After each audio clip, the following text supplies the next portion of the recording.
July మాసం 12వ తేదీ పునీత యోహాన్ గాల్బెట్ మఠాధిపతి పండుగ. వలుం బ్రోస్కన్ సభ స్థాపకుడు, మతసాక్షి.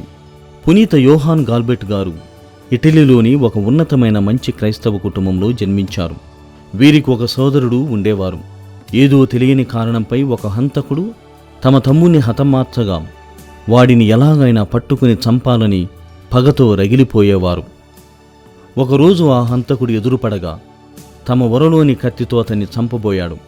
వెంటనే ఆ నేరస్తుని తన తప్పును ఒప్పుకుంటూ, నేను పాపమనే శిలువపై వ్రేలాడుతున్నానని క్షమాపణకై అర్థించగా ఈ పునీతుని మనస్సు కరిగిపోయి ఆత్మ ప్రేరితుడై తన కత్తిని పారవేసి సోదర వాత్సల్యముతో నేరస్తుని కౌగలించుకొని, క్రీస్తు కోసం నిన్ను మన్నిస్తున్నాను అంటూ సమాధానపడ్డాడు. తదనంతరం పగా అనే సైతానును జయించి బెనడిక్టు గారి సభలో ప్రవేశించి మఠాధికారిగా నియమించబడ్డారు.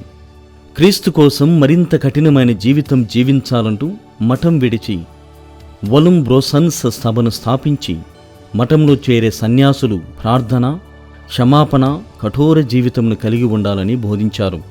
క్రమశిక్షణాయుత క్రైస్తవ జీవితమును శ్రీసభలో మొట్టమొదటిగా ప్రవేశపెట్టిన వారు ఈ సభవారే. వీరు తమ అమూల్యమైన సేవలందిస్తూ పేద సాధులకు సహాయపడుతూ నగరంలోనే పరమపదించారు.